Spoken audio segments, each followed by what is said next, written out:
A jam gabim që refuzoj oferta martese, se s'më pëlqen disa veti, duani, alkoolit, ardhurat e të tjerë. Motër, vetit apo pengesat janë dy lloje. Pengesa haram edhe pengesa që në fakt janë halal.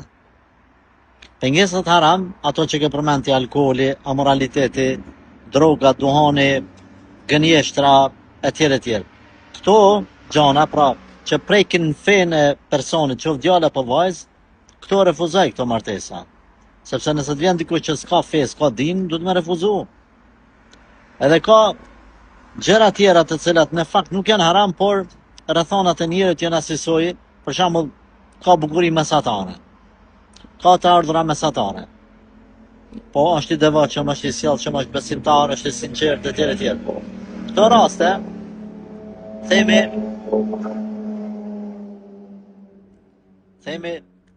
lejohet me refuzu, por nuk është forma më e mirë. Forma më e mirë është mos me refuzu. Për arsye se nëse ti gjon edhe të bukur, edhe të pasur, edhe të devotshëm, ajo mirë më mirë.